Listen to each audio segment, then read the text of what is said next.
हेयरकास्ट podcast के नए episode के साथ मैं आपका होस्ट कफील रहमान। हमारे साथ मौजूद हैं डॉक्टर सईदा सकीना और हम बात करेंगे स्किन इश्यूज़ के बारे में। Skin is a very delicate structure. It's like playing with the fire. Skin को लेकर नई इनोवेटिव टेक्नोलॉजी या नई चीज़ें जो आ रही हैं उसके बारे में बताएं। I feel the new thing in skin nowadays is again regenerative medicine. And why regenerative medicine? आप जैसे नाम से ज़ाहिर है रीजनरेशन, यानी कि हम चीज़ को दोबारा से जवान कर रहे हैं, दोबारा से बना रहे हैं। रात के टाइम पे ना ज़्यादा बेहतर ये होता है कि आप ऐसे फॉर्मुलेशंस यूज़ करें जो थोड़ा सा आपकी अपनी स्किन के मुकाबले में थोड़ा सा ऑयली ज़रूर हो, क्योंकि रात का टाइम आपकी स्किन का रिपेयर का टाइम होता है। अच्छा, मेरे पास जब हेयर लॉस के साथ कोई पेशेंट आता है ना, तो मेरा सबसे पहला सवाल after asking age and name and everything is that कि आप स्ट्रेस लेते हैं। अस्सलाम वालेकुम नाज़रीन, हेयरकास्ट पॉडकास्ट के नए एपिसोड के साथ मैं आपका होस्ट कफील रहमान आज एक बार तो फिर हाजिर हूँ। आज की एपिसोड होने जा रही है बहुत ही इंटरेस्टिंग, क्योंकि आज हम बात करने जा रहे हैं वायरल ट्रेंड के बारे में और इसके अलावा हम बात करेंगे स्किन इश्यूज़ के बारे में। इस पर बात करने के लिए हमारे साथ मौजूद हैं डॉक्टर सईदा सकीना, जो कि बिलोंग करती हैं गिलगित बल्तिस्तान के first lady and first dermatologist from Gilgit Baltistan. अगर इनकी क्वालिफ़िकेशन की बात की जाए तो इनका 8 साल इनका 8 से ज़ायद ही इनका एक्सपीरियंस है। और इसके अलावा अगर बात की जाए इनकी स्पेशलाइजेशन की, तो ये स्किन स्पेशलिस्ट हैं, कॉस्मेटोलॉजिस्ट हैं और लेज़र स्पेशलिस्ट हैं। तो चलिए चलकर बात करते हैं आज के हमारे स्पेशल गेस्ट से। अस्सलाम वालेकुम मैडम। वालेकुम अस्सलाम। कफील, क्या हाल है? अल्हम्दुलिल्लाह मैं ठीक-ठाक। प्लीज़ मैंने तो आपको जो इंट्रोडक्शन करवाया, उसमें आप अपने कुछ मज़ीद अपने बारे में बताएँ, क्योंकि हमने जो आपके बारे में देखा है, जो पढ़ा है, जो सुना है, वो ये है कि आपकी जो एक्सपर्टीज़ है, वो रीजनरेटिव मेडिसिन्स है। कल तक तो आप सिर्फ़ ये फ़र्क बता रही थी कि एक स्किन स्पेशलिस्ट, डर्मेटोलॉजिस्ट और अपना बाकी जो हमारे हैं कर रहे हैं कॉस्मेटोलॉजिस्ट। कॉस्मेटोलॉजिस्ट। इनमें कॉस्मेटोलॉजिस्ट और डर्मेटोलॉजिस्ट में क्या फ़र्क है? कल तक तो हम यही आपके से सुनते आ रहे थे। आज प्लीज़ ये बता दें हमें कि ये जो आपकी स्पेशलाइज़ेशन है रीजनरेटिव मेडिसिन्स, ये क्या है? इसके बारे में बताएँ। अच्छा कफ़ील, तारीफ़ें तो वैसे ख़ैर आपने बहुत सारी कर दी हैं मेरी ऑलरेडी, तो most of the people know me और उनको मेरी डिग्रीज़ और इन सारी चीज़ों के बारे में बहुत अच्छे से पता है। बट मेरा जो स्पेशल इंटरेस्ट है ना, वो रीजनरेटिव मेडिसिन है। It's kind of my new passion कह लें। And why regenerative medicine? आप जैसे नाम से ज़ाहिर है रीजनरेशन, यानी कि हम चीज़ को दोबारा से जवान कर रहे हैं, दोबारा से बना रहे हैं। तो रीजनरेटिव मेडिसिन एक ऐसा कंसेप्ट है जिसमें हम आपकी स्किन के ऊपर जो विद एज या विथ टाइम चेंजेस आ रहे हैं, उसको कम करने पे काम करते हैं। उसमें आपके फिर बहुत सारे काम मज़ीद आ जाते हैं, जो आपके जेनेटिक लेवल पे भी काम हो रहा होता है, आपकी लाइफ़स्टाइल मॉडिफ़िकेशंस पे भी काम हो रहा होता है, आपकी डाइट पे भी काम हो रहा होता है और कुछ मेडिकेशंस का भी इस्तेमाल होता है। तो ये जो regenerative medicine is not only in the skin, बल्कि ये रीजनरेटिव मेडिसिन का कंसेप्ट अब एक तरह से, अगेन हम अगर वायरल की बात करें तो ये वायरल है। तो अब रीजनरेटिव मेडिसिन न्यूरोसाइंस में, ब्रेन के अंदर, हार्ट में, किडनी में, क्योंकि हमारे जितने भी डैमेजेस हो रहे हैं वो वक्त के साथ ये आपकी एज की वजह से चीज़ों के अंदर तब्दीलियाँ आ रही है और डैमेजेस हो रही है। तो basically regenerative medicine is the concept कि आप अपनी जितने भी बॉडी के ऑर्गन्स है उसको कैसे यंग रखें और उसको कैसे डैमेजेस से बचाएं, और अगर हो जाए तो उस डैमेज को कैसे ख़त्म करें। तो this is regenerative medicine basically. Right, ठीक हो गया। अब जो अगर बात की जाए रीजनरेटिव मेडिसिन्स की, इसमें जो प्रोसीजर्स का अगर हम ज़िक्र करते हैं, एक पीडीआरएन, इसके बारे में बता दें, और ये जो हमारे ट्रेडिशनल फिलर्स हैं उससे कैसे ये डिफरेंट है? अच्छा देखें, जो पीडीआरएन है, पॉली डाई ऑक्सी राइबोन्यूक्लियोटाइड, ये बड़ा वायरल हुआ था due to Kim Kardashian and Jennifer Aniston वगैरह की वजह से। These are the Hollywood celebrities जिन्होंने इसको स्पॉटलाइट पे लाया था। और इसका बड़ा मशहूर नाम है सैल्मन स्पर्म फेशियल, और ये बहुत दफ़ा लोगों ने बहुत सी वीडियोस में ये सुना होगा। और सैल्मन का इसके साथ क्या ताल्लुक है? बेसिकली जो सैल्मन का डीएनए है, सैल्मन फिश का जो डीएनए है, वो ह्यूमन के डीएनए से बहुत ज़्यादा रिजेंबल करता है। तो हमारा डीएनए और सैल्मन फिश का डीएनए बहुत मिलता-जुलता है। तो सैल्मन के जो स्पर्म है, उसके अंदर एक ऐसा इंग्रीडिएंट है जो इसको पॉली डाइऑक्सी राइबोन्यूक्लिक एसिड, जो कि पार्ट होता है आपके डीएनए का, उसको एक्सट्रैक्ट करके लेबॉर्ट्री में बनाया गया। और ये देखा गया कि जब हम इसको स्किन के ऊपर इंजेक्ट करते हैं तो ये रीजनरेट करता है, यानी कि जो आपकी स्किन के सेल्स डैमेज हो गए हैं, जो स्किन के सेल्स के ऊपर एजिंग के साइन सिम्टम्स आ रहे, उसको ये रिवर्स कर सकता है। तो इस कंसेप्ट की वजह से पीडीआरएन बहुत मशहूर हुआ, क्योंकि हमारा सबसे बड़ा मेन प्रॉब्लम यही है कि ड्यू टू एजिंग लाइंस आ रहे हैं, रिंकल्स आ रहे हैं। अब जो आपका सवाल है कफ़ील कि what is the difference between PDRN and the fillers, तो देखिए fillers give you a instant result, ठीक है? जहाँ आप फिलर लगा देंगे, हमने पहले बहुत सी वीडियोज़ में इस पे बात कर ली है कि आपने जहाँ फिलर लगाया आपको इंस्टेंट रिज़ल्ट आएगा, वो रिज़ल्ट कुछ अर्सा रहेगा और आहिस्ता-आहिस्ता वो फिलर आपकी बॉडी उसको डिज़ॉल्व करेगी, रिज़ल्ट ख़त्म हो जाएगा। अब जो आपका पीडीआरएन है या सेलमन डीएनए है, वो क्या करेगा, वो आपकी स्किन के अंदर दोबारा से उन फैक्ट्रीज़ को रीस्टार्ट करेगा जो काम कम कर रहे थे। तो इस वजह से क्या होगा कि आपके स्किन के लेयर्स दोबारा से अच्छे होना शुरू हो जाएँगे, लेकिन इट विल नीड टाइम। आपने अगर किसी का सेलमन डीएनए फेशियल कर दिया, इंजेक्टेबल प्रोसीजर है, facial kind of a layman term है, but it's not a facial, it's basically an injectable procedure. जब आप उसको इंजेक्ट करते हैं तो आपकी स्किन का एक-एक सेल जो है वो दोबारा से अपना प्रोग्रामिंग चेंज करके फिर दोबारा से अच्छे तरीके से काम शुरू करेगा। So that will take time. So you need multiple sessions to get some good results. And in the first session, you might not see very instant results. So this is the difference between a filler and a PDRN. सो ये इसीलिए regenerative कह रहे हैं कि इसमें growth factor भी involve है और रीजनरेटिव एलिमेंट भी Exactly. इसमें इसके अंदर है, Exactly. राइट? अच्छा, अब एक और चीज़ भी यहाँ पर है कि आपके पास तो बहुत सारे पेशेंट्स आ रहे हैं, आपका जो पेशेंट काउंटर है माशाल्लाह वो काफ़ी स्टेबल है। यहाँ पर एक चीज़ आपसे जानना ज़रूरी है कि आपके पास जो पेशेंट का फुटफॉल आ रहा है, वो फिलर्स भी करवा रहे हैं आपसे, एक बहुत ही पुराना और ट्रेडिशनल वे है फिलर्स का, स्किन प्रोसीजर है। तो आप आज भी वो कौन-सी ऐसी गलतियाँ हैं जो आप देख रही हैं कि पेशेंट कर रहा है और वो मतलब नज़र भी आ रहा है फिलर्स के पॉइंट ऑफ व्यू से, वो बता दें प्लीज़? अच्छा, फिलर्स का जो पिछले 5 सालों में ख़ास तौर पर, क्योंकि उससे पहले बेसिकली इस्तेमाल तो यू आर वेरी राइट बहुत सालों से हो रहा था, लेकिन पिछले 4 से 5 सालों में जो सबसे बड़ी गलती पेशेंट के पॉइंट ऑफ व्यू से फिलर्स के अंदर की गई है, वो पहले नंबर पे ये है ओवर फिलिंग। यानी कि देखें, अगर किसी पेशेंट ने अपने लिप की शेप एनहांस करने के लिए एक दफ़ा फिलर लगवाया, 1 ml एक सिरिंज लगवा ली, उसको रिज़ल्ट बहुत पसंद आया क्योंकि उसको वक़्त उसके लिप्स बहुत पतले थे और उसको बड़ा अच्छा-सा नेचुरल सटल सा चेंज आ गया, ठीक है? अब उस पेशेंट ने क्या किया कि वो पेशेंट दोबारा उस प्रोवाइडर के पास गया या किसी और डॉक्टर के पास गया, इंजेक्टर के पास गया और उसने उसको कहा कि मुझे तो ये रिज़ल्ट बड़े मज़े का लग रहा है, एंड विदिन 3 और 4 मंथ्स उसने दोबारा इंजेक्ट कराया। फिर 5-6 मंथ्स के बाद उसने तीसरी दफ़ा इंजेक्ट कराया। क्यों? क्योंकि the patient is now very very happy with the results, plus ये कि क्योंकि वो जो आपके चेंजेस फेस के ऊपर आ रहे होते हैं, तो सोशल मीडिया पे भी ऐसे ट्रेंड्स है जिसमें डक लिप्स, रशियन लिप्स और ये सारे लिप्स देख कर या ऐसे फेसेस देखकर लोगों का दिल करने लग गया कि हम भी अपना फेस ऐसे ही बना लें, एग्ज़ैक्ट ठीक है? तो वो फिर आपके पॉइंट ऑफ व्यू से या पेशेंट के पॉइंट ऑफ व्यू से ये मिस्टेक होती है जब आप बहुत फ्रीक्वेंट फिलर्स कराएं, ज़्यादा क्वांटिटीज़ कराएं, ठीक है? और दूसरी बड़ी गलती ये होती है when you go to somebody who do not say no to you, ठीक हाँ, है? आप तो जाना ही बंद कर देंगे उनके पास, हाँ, क्योंकि आपकी एक्सपेक्टेशन तो ये है कि आप प्रोसीजर दें उन्हें फिलर। बिल्कुल, लेकिन देखिए बात ये है, अच्छा इसमें भी ना कफ़ील जो मैं ज़्यादातर पेशेंट्स को ये बात समझाती हूँ कि आपका जो प्रोवाइडर अगर आपको बता रहा है, डेफ़िनेटली आप पहले तो अपनी रिसर्च करके जाएँगे ना, तो जो डॉक्टर आपको चीज़ बता रहा है, आपको उस बात को सुनना डेफ़िनेटली चाहिए क्योंकि आपके मुकाबले में वो बंदा ज़्यादा एक्सपर्ट है इस फ़ील्ड का। तो आप जो अपने लिए चीज़ बेहतर समझ रहे हैं, हो सकता है वो इतनी बेहतर ना हो। जो दूसरा आपको समझा रहा है वो जिस जिस सीट पे हम बैठे हुए होते हैं ना, तो वहाँ पर हम अपने कंधों पे ना ये बोझ लेकर बैठे हुए होते हैं एग्ज़ैक्ट कि we have to give them the right information. उनको हमने ट्रुथ बताना है और हमने ऑनेस्ट भी रहना है उनके साथ, ठीक है? तो ये जो हम अपना हिपोक्रेटिक ओथ्स जो हम ले रहे होते हैं ड्यूरिंग जब हमारा ग्रेजुएशन ये सारा हो रही होती है, तो उसमें हम ये ओथ लेते हैं कि हमने कोई हार्म नहीं करना, do no harm to your patient and give them the right information, हमने उसे झूठ भी नहीं बोलना। तो ठीक है, मेरे पास मेरा इसी वजह से ना कफ़ील डिक्लाइन रेट बहुत ज़्यादा है, decline rate of the patient ज़्यादा है। क्योंकि वो अनरियलिस्टिक आपके पास एक्सपेक्टेशन लेकर आ एग्ज़ैक्टली। रहे हैं ना। क्वालिटी हुँ। Of the patient is very important as compare to the quantity. I work on quality क्योंकि बहुत से ऐसे पेशेंट्स आते हैं जो इस कंसेप्ट को अंडरस्टैंड नहीं करते, और अगर पेशेंट आपके जो आपने इंस्ट्रक्शंस बताए हैं ना, उसको फॉलो नहीं करेंगे तो वो आपका पेशेंट सेटिस्फाई होगा, ना आप सेटिस्फाई होंगे।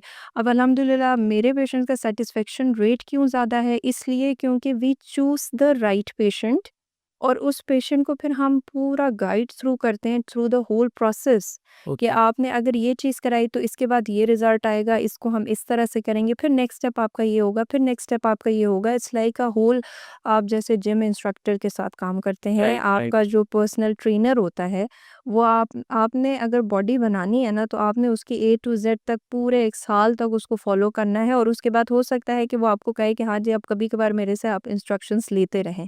So this is how we work on the skin as well. It's like a personal training of your each and every cell layer. लेकिन यहाँ पर एक बात जानना ज़रूरी है कि ये क्या आया कॉस्मेटिक प्रोसीजर है या मेडिकल प्रोसीजर है? जो आपका फिलर है ना कफ़ील, उसमें दोनों तरह की इंडिकेशंस आती हैं, ठीक है? इसका इस्तेमाल अभी कॉस्मेटोलॉजी में ज़्यादा हो गया है, बट जनरली ये जितने भी इस तरह के प्रोडक्ट्स बने हैं ना, ख़ास तौर पे वो वाले इंग्रेडिएंट्स आपके जैसे कैल्शियम हाइड्रॉक्सी एसीटेट है, जो बायोस्टिमुलेटर्स वगैरह है, जो स्किन के अंदर वॉल्यूम देते हैं, या पॉलीलैक्टिक एसिड है, ये वो इंग्रेडिएंट्स हैं जो कि आपकी स्किन को थोड़ा-सा उसके अंदर फैट के लेयर्स को एनहांस करता है, आपकी स्किन को थोड़ा-सा थिक करता है। तो ठीक ये है। बेसिकली उन लोगों के लिए बनाया गया था जो कि एक बीमारी है एड्स की, जिसमें आप जब मेडिसिन्स लेते हैं तो लाइपोएट्रोफी हो जाती है, यानी कि आपके जितने भी फैट है, जितना भी आपके स्किन के मसल्स है, उसमें वेस्टिंग होती है, थिनिंग हो जाती है, तो आपको बहुत ही ज़्यादा एक फेस जो है ना बहुत पतला फ़ील होना शुरू हो जाता है। तो एनहांस दैट लुक ये इस्तेमाल किए जाते थे। तो इसकी ये मेडिकल इंडिकेशंस है। बट देखा ये गया कि अगर हम इसको इस्तेमाल करें तो हम आपके फेशियल फीचर्स को भी एनहांस कर सकते हैं। तो अगर किसी को hollowness under the I feel हो रही है, किसी की नाक की शेप एक्सीडेंट्स के बाद सर्जरी कोई हो गई, कोई ऐसी चीज़ हो गई। अगर हम बात करें ना मेडिकल यूज़ेस में, तो हमारे फिलर्स बहुत सारे ऐसे पेशेंट में जो बर्न के पेशेंट्स हैं, ओके। हम उनमें यूज़ कर रहे हैं, ठीक है? और कॉस्मेटिक अपीयरेंस को एनहांस करना इज़ वेरी, वेरी इम्पोर्टेंट, क्योंकि वो पेशेंट के लिए एक सोशल स्टिग्मा बन जाता है।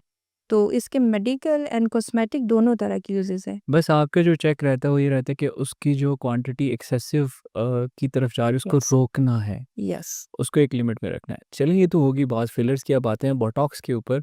बोटॉक्स की अगर बात की जाए तो यहाँ पर तो हमें तरह-तरह के नई नई किस्म की वैरायटी दिख रही है, शेल्फ भर चुके हैं।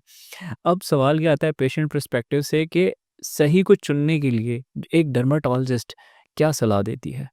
अच्छा देखें, आप जब डॉक्टर के पास जा रहे होते हैं ना, तो हम जो घूम फिर के वही बात आती है कि आपने जाने से पहले रिसर्च करना है, डॉक्टर के बारे में पढ़ना है, उसकी सारी इन्फॉर्मेशन लेनी है। वजह उसकी ये है, अगर आपका प्रोवाइडर ठीक होगा ना, तो वो आपको प्रोडक्ट भी दिखाएगा, उसकी क्वांटिटी भी बताएगा, ठीक है ना? और इसके ऊपर बारकोड्स भी होते हैं हर प्रोडक्ट के ऊपर। इवन कि एट टाइम्स हम वो भी स्कैन करने को अलाउ कर देते हैं अपने पेशेंट को। हमारे पेशेंट ने अगर पिक्चर लेनी है प्रोडक्ट की, क्योंकि यस यू आर राइट, क्योंकि हर चीज़ में, सिर्फ बोटॉक्स में ही नहीं, फिलर में है, बूस्टर्स में है, हर तरह की वैरायटी हमारे पास मौजूद है। तो जिस डॉक्टर के पास आप जा रहे हैं और उस डॉक्टर ने आपको प्रोडक्ट दिखाया ही नहीं, ठीक है? वो आपकी शेल्फ पे प्रोडक्ट आई ही नहीं, उसने सिरिंज में अंदर से जाके कोई चीज़ भर के लेकर आई और आपको लगा दी, तो आपको क्या पता कि आपने क्या, उसने आपको क्या इंजेक्ट किया? तो मेरे पास तो ऐसे भी पेशेंट्स आ रहे हैं, दुबई से मेरे अभी रिसेंट एक पेशेंट आई, और क्योंकि हम जनरली ये सोचते हैं ना कि पाकिस्तान में शायद इस तरह का नहीं होता होगा, तो इंटरनेशनली चीज़ें तो वो आई पेशेंट, उसने स्किन बूस्टर्स भी कराए हुए थे, एक्सोसोम्स भी कराए हुए थे, and with some procedures she was happy and with some of them she wasn't happy, और I was planning her treatment. तो मैंने प्लानिंग के दौरान उनसे पूछा कि आपको पहले कौन से बूस्टर्स लगे थे, कौन से एक्सोसोम्स लगे थे? तो उनको नहीं पता था।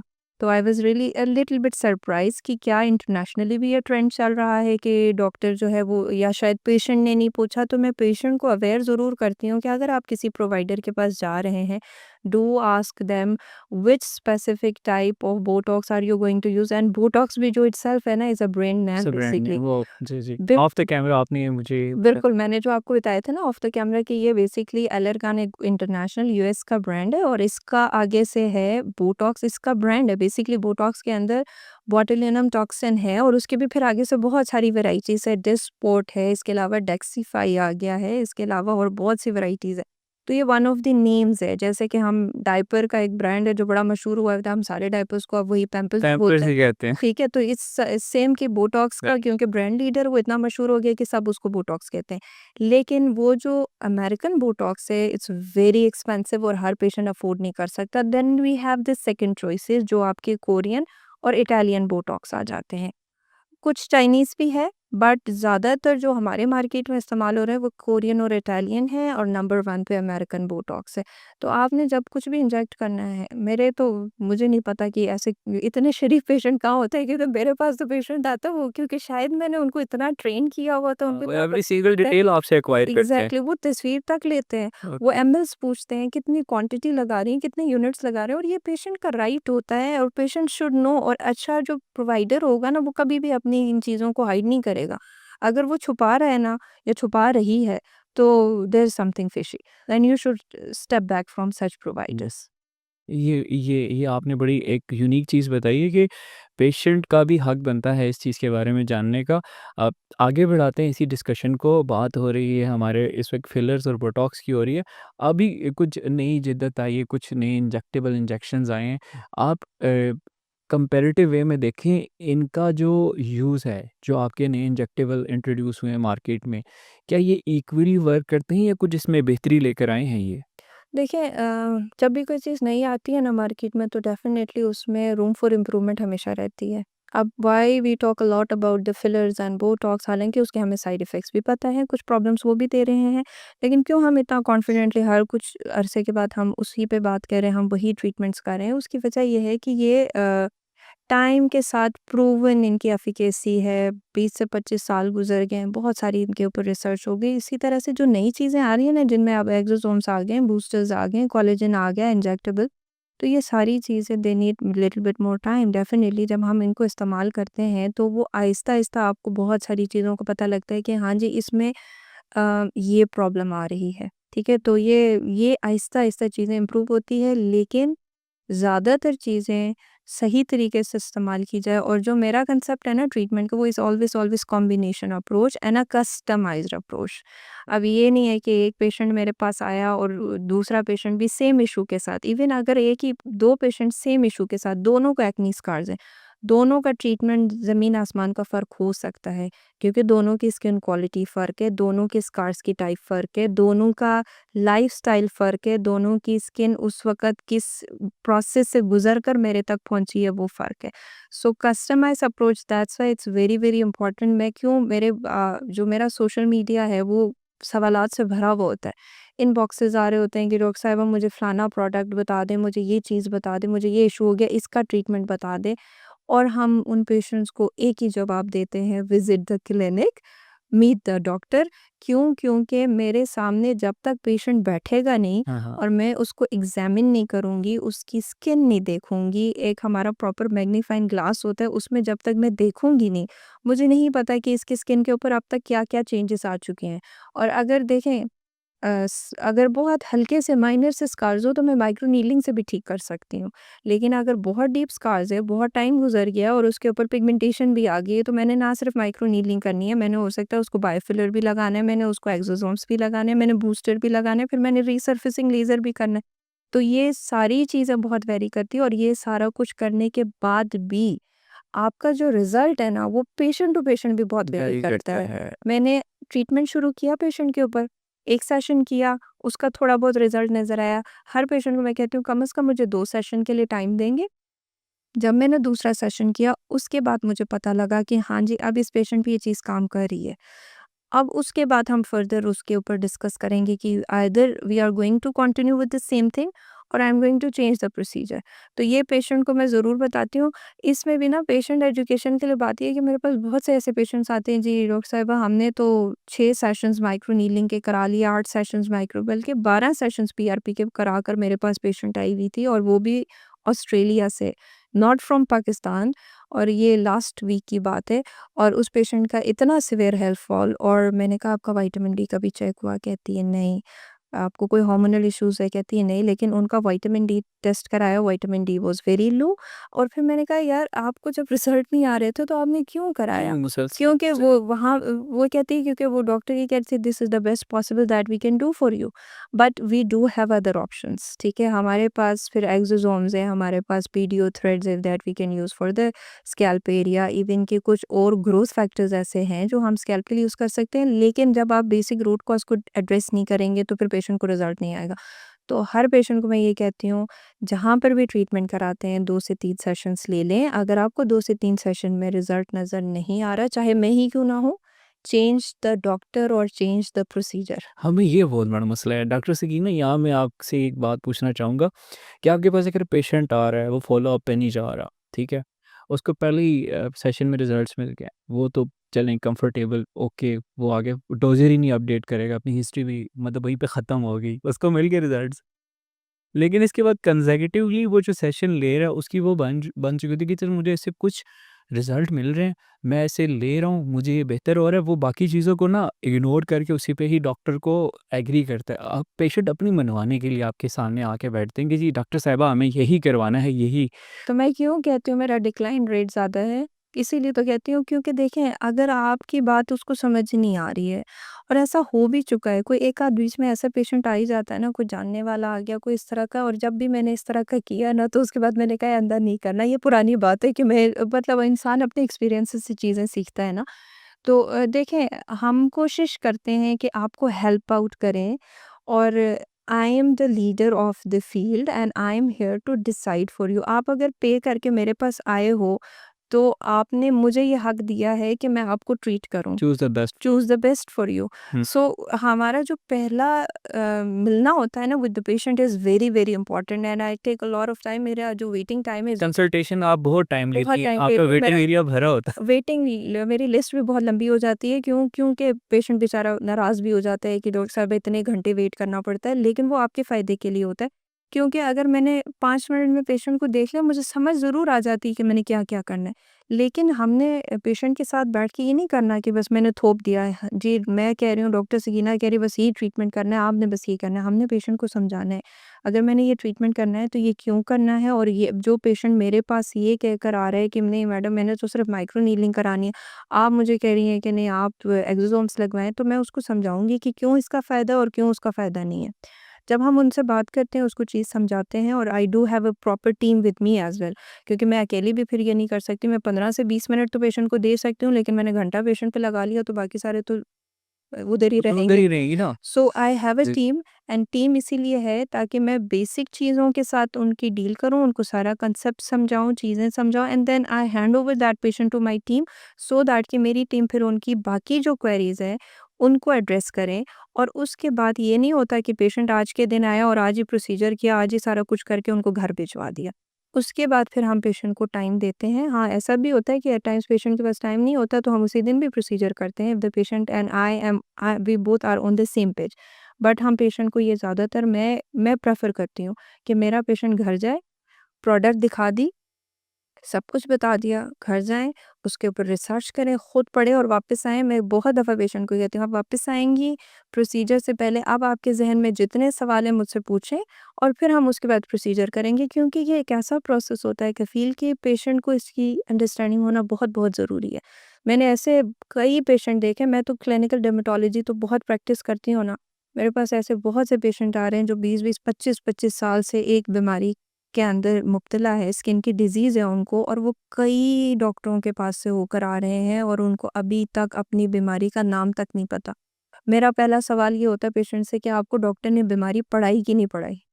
क्योंकि हम पेशेंट को बीमारी स्किन की नहीं पढ़ाएँ। देखिए हार्ट वाला मामला इज़ डिफरेंट, ठीक है? किसी को ब्लड प्रेशर है, पेशेंट को पता है बस बीपी है, गोली खाएँगे ठीक हो जाएगा, गोली नहीं खाएँगे मसला बढ़ जाएगा। लेकिन स्किन इज़ टोटली डिफरेंट।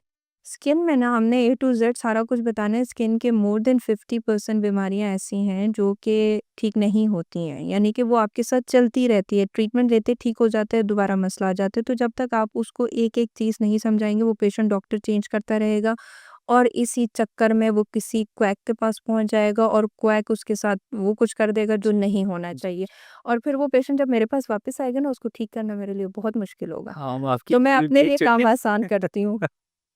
वो बड़ी फ़नी रील थी, हम देख चुके हैं। बिल्कुल ऐसे ही है, बिल्कुल ऐसे ही ठीक है। अच्छा, अब क्योंकि आपके नाम के साथ एक और स्पेशलाइज़ेशन भी जुड़ी है, आप एक लेज़र स्पेशलिस्ट भी हैं, तो एक और क्वेश्चन यहाँ पर आता है कि एडवांस लेज़र और लाइट थेरेपी जो आजकल चल रहा है, तो प्लीज़ उसके बारे में बताएँ कि क्या आउटर लेयर पर ही काम हो रही है या उसकी इनर लेयर पर भी वो रिज़ल्ट्स जो हैं वो मिलते हैं? उसके बारे में थोड़ा-सा बता ओके। देखें, जो लाइट थेरेपी है और लेज़र है मोर और less similar in a concept है। लो लेवल लेज़र एनर्जी एक है, एक लाइट थेरेपी है और एक प्रॉपर लेज़र है। ये 3 चीज़ें हैं, ठीक है? लाइट का मतलब है जैसे अब ये रोशनियाँ हमें नज़र आ रही हैं, ये विज़िबल लाइट है और इसका एक स्पेक्ट्रम होता है, यानी कि इसकी एक वेवलेंथ होती है और ये एक वेवलेंथ नहीं होती है, एक इसकी वेव नहीं होती है। बहुत सारी वेव से मिलकर लाइट बनती है, इसीलिए रेनबो बनता है ना बहुत सारे कलर्स से।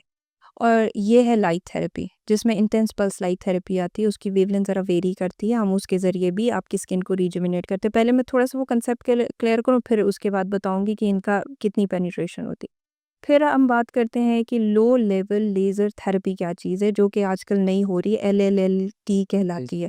वो ये है कि आपने जो लेज़र की वेवलेंथ चूज़ की, वो एक ही वेवलेंथ होगी, लेकिन उसकी एनर्जी बहुत थोड़ी होगी और वो थोड़े टाइम के लिए आपकी स्किन के ऊपर लगाई जाएगी, तो उसकी वजह से आपकी स्किन के ऊपर डाउन टाइम नहीं होगा, साइड इफ़ेक्ट्स नहीं होंगे, बर्न्स नहीं होंगे, रेडनेस नहीं होगी, कोई पोस्ट इन्फ्लेमेटरी पिगमेंटेशन नहीं होगी, and you will get the benefit whatever you want from that laser. ठीक है? Now comes the advanced lasers. Advanced lasers basically ऐसी थेरेपीज होती हैं जिनके अंदर वेवलेंथ तो एक भी होती है, कंबाइंड भी होती है, 2-3 वेवलेंथ्स वाली भी होती है, लेकिन उनकी एनर्जी बहुत हाई होती है, जो हम नॉर्मली हेयर रिमूवल के लिए यूज़ कर रहे हैं, रिसर्फेसिंग के लिए यूज़ कर रहे हैं, स्कार्स के लिए यूज़ कर रहे हैं। तो ये वो लेज़र्स होते हैं जिनकी हाई एनर्जी होती है, और कुछ लेज़र जैसे कि आई वाले सर्जरीज में यूज़ करते हैं, वो उतनी हाई उनकी एनर्जी होती है कि वो आपके स्किन को कट कर देते हैं। जहाँ तक बात है कि ये डीप जाती है, ऊपर जाती है, ये डिपेंड करती है कि उसकी एनर्जी, टाइमिंग, वेवलेंथ। जितनी उसकी वेवलेंथ बड़ी होगी, उतनी उसकी पेनिट्रेशन जो है वो ज़्यादा होगी, जितनी वेवलेंथ छोटी होगी, उतनी पेनिट्रेशन कम होगी। तो ये हम सेलेक्ट करते हैं कि हमने किस पेशेंट पे। अब जैसे रीसर्फेसिंग लेज़र है ना, उसमें हम चाहते हैं कि थोड़ा-सा डीप जाए। ठीक है? तो वो एनर्जीज़ हमारी थोड़ी-सी ज़्यादा होती हैं, और जैसे हेयर रिमूविंग लेज़र है, आपका हेयर फॉलिकल 4 मिलीमीटर पे पड़ा हुआ है। We do not want to go very deep inside the skin, तो वी यूज़ समवेयर अराउंड 800 वाली वेवलेंथ, 700 वाली वेवलेंथ हम इस्तेमाल करते हैं। एरबीएम या आ गया, CO2 लेज़र्स है, या जो पिगमेंटरी लेज़र्स है उसमें 1064 भी यूज़ हो रही है, 1200 एंड अबव भी नैनोमीटर्स है। तो ये डिपेंड करता है कि आपने उस लेज़र से काम कैसे लेना है। तो man behind the gun is important. आपने चूज़ करना है कि आपने करना क्या है, और लेज़र्स के ऊपर बहुत सारी रिसर्चेज़ हो रही है, and I am not going to tell the news, ठीक है? वो हम एक नेक्स्ट किसी एपिसोड में इंशाल्लाह करेंगे। कुछ अच्छी खबरें। कुछ अच्छी खबरें आ रही हैं, एंड फॉर दैट आप व्यूअर्स को हम कहेंगे कि वेट करना पड़ेगा, तो इंशाल्लाह इन अ मंथ और so we are going to announce एक बहुत बड़ी अनाउंसमेंट होगी, ठीक हो गया। अच्छा, एक आपकी ना आपकी जो इंस्टाग्राम पे एक बहुत ही इंटरेस्टिंग रील एक बहुत वो वायरल भी हुई जिसमें अ, आपने बताया कि हाइड्रा फेशियल और सैलून बेस्ड में क्या डिफ़रेंस होता है। अब यहाँ पर यही सवाल मैं आपसे करूँगा क्योंकि आप लेज़र स्पेशलिस्ट हैं, तो लेज़र थेरेपी जो सैलून में प्रोवाइड की जा रही है और एक क्लिनिक में प्रोवाइड की जा रही है, इन दोनों में डिफ़रेंस कहाँ पे आता है? Again it's the man behind the gun. Simple answer is that a man behind the gun. Why? Because देखिए, बात ये है कि एक एमबीबीएस डॉक्टर भी लेज़र कर रहा है, एक स्किन स्पेशलिस्ट भी लेज़र कर रहा है, और एक सैलून वाले भी कर रहे हैं, ठीक है? Skin is a very, very delicate structure, ठीक है? उसके साथ जो है ना, it's like playing with the fire, ठीक है? आपके हाथ में गन दे दी, और ये इसकी सीधी सी एग्जांपल अगर मैं ये दूँ ना, कि एक डाकू को गन पकड़ा दी और एक पुलिस वाले को गन पकड़ा दे। नाउ द पुलिसमैन नोज़ कि किसको मारना है, किसको नहीं मारना। डाकू ने सबको मारना है, वो पुलिस वाले को भी मारेगा, दूसरे को भी मारेगा। तो this is what a laser can do in the hands of an inexperienced person. Inexperienced अगर है बंदा, तो प्रॉब्लम्स हो सकते हैं। सो आपको ना, पहली बात ये है कि स्किन की एनाटमी पता होनी चाहिए, स्किन की सर्फेसिस पता होनी चाहिए, स्किन की लेयर्स पता होनी चाहिए। जैसे अभी मैंने कहा ना कि लेज़र की जो वेवलेंथ है वो जाती है एक ख़ास वेवलेंथ, और वो किस किस को टारगेट करती है, हमें तो ये सारी चीज़ें, क्रोमोफोर क्या चीज़ है, लेज़र की एब्रिविएशन भी नहीं पता होती डॉक्टरों को, ठीक है? Laser is light emission by stimulated emission of radiation है, तो light amplification by stimulated emission of radiation है। वेरी क्या वर्ड है ये? क्योंकि हमने एमबीबीएस में ये चीज़ सॉरी एफसीपीएस में ये चीज़ें पढ़ी हुई राइट। हैं, तो मुझे भी दोबारा से रिवाइज़ करनी पड़ी हैं चीज़ें। तो कहने का मतलब ये है कि it's a very, very sensitive area where we are doing the lasers. तो अगर आपने पैसा लगाना ही है, तो पैसा ऐसे बंदे के पास क्यों नहीं लगा लेते जहाँ पे आपको रिस्क के चांस कम हो, नुकसान के चांस कम हो।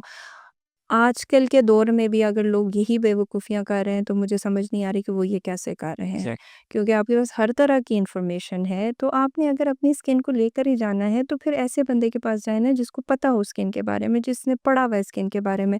इतनी मेहनत हमने क्यों की है 5 सालों की? क्योंकि आप ताकि हम पेशेंट को नुकसान कोई ना दें, ठीक है? तो ये डिफ़रेंस है। इसके ऊपर मैं शायद पहले भी बहुत दफ़ा बात कर चुकी हूँ, हाँ, बट ये ये सिंपलेस्ट आंसर है। सिंपलेस्ट आंसर है। इस इससे पे आप ज़्यादा मेरे ख़्याल में मैं क्लियर नहीं कर सकती हूँ। आपकी प्रीवियस पॉडकास्ट में भी इस पे बात की थी, जो होम बेस्ड लोग कर रहे हैं, डू इट योरसेल्फ के ऊपर भी आप काफ़ी अच्छी अवेयरनेस स्प्रेड कर चुकी हैं। इससे पहले जो पॉडकास्ट एपिसोड है, मुझे याद है। तो अब इसमें भी यही है कि सैलून बेस्ड को भी अवॉइड करना चाहिए, क्योंकि जब तक आपको वो टर्म जिस कितनी मुश्किल टर्म है, उसमें फिर आगे कितनी कॉम्प्लिकेशन इन्वॉल्व होगी, कितनी तरह के उसमें सेफ्टी मेजर्स लेने होंगे, वो सारी चीज़ें एक स्किन केयर एक्सपर्ट ही उन चीज़ों का ख़्याल रख सकता है। सैलून बेस्ड में उन और चीज़ों sorry to cut you in, जहाँ पे प्रॉब्लम आ जाती है ना कफ़ील, उसके बाद they do not know how to treat the complications. उसके बाद तो इसको डॉक्टर के पास ही जाना है ना। एग्ज़ैक्टली। उसके बाद भी तो आपने एक डर्मेटोलॉजिस्ट के पास ही जाना है, जहाँ प्रॉब्लम आ गया तो अगर देखें, मैं ये नहीं कहती कि हमसे प्रॉब्लम्स नहीं होते, ठीक है? आपकी स्किन सेंसिटिव हो, आपकी स्किन के ऊपर प्रॉब्लम्स हो, तो कुछ एक ऊपर-नीचे चीज़ें होती हैं। और ऐसा नहीं पॉसिबल कि मेडिकल साइंस में हम 100% रिस्क फ्री हो, लेकिन जब कोई प्रॉब्लम होता है तो we know how to correct that problem, and we will correct that problem instantly, ताकि आपको कोई बाद में प्रॉब्लम ना हो। ठीक है, हमारे पास तो पेशेंट्स आते रहते हैं ना ऐसे बहुत सारे, एंड अल्हम्दुलिल्लाह I am in this aspect very much blessed कि मेरे बहुत से कोलीग्स ऐसे हैं जो मुझ पे ट्रस्ट करते हैं। They do send me their complications जो उनके पेशेंट्स के कभी हो जाते हैं, and I always always appreciate this thing. और मेरे पॉडकास्ट के ज़रिए मैं फिर भी कहूँगी, मेरे seniors juniors we do discuss all of these things. हम एक पूरी फैमिली की तरह से काम करते हैं, और मुझे बहुत सारे मेरे कोलीग्स ये कहती हैं कि डॉक्टर सकीना, आप तो सब कुछ बता देती हैं, आप इतना शेयर कर देती हैं। तो नॉलेज शेयर करने से हमेशा बढ़ता है। मैं बहुत एप्रिशिएट करती हूँ इस चीज़ को कि अगर कोई कोलीग मेरे साथ किसी कॉम्प्लिकेशन को डिस्कस करना चाहे, मोर देन वेलकम। व्हाई? क्योंकि हम मिलके उसका एक हल निकालते हैं, and I can learn from that experience as well.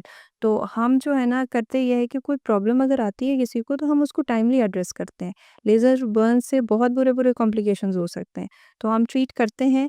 और अगर किसी को देखो खुदा ना खास्ता थोड़ी बहुत रेडनेस आ गई, अब पता है कि अगर रेडनेस आ रही है, प्रॉब्लम आ रही है, एनर्जी कम करनी है, कूलिंग ज़्यादा करनी है, ये सारी चीज़ें पता होती हैं ना उस टाइम पे आप।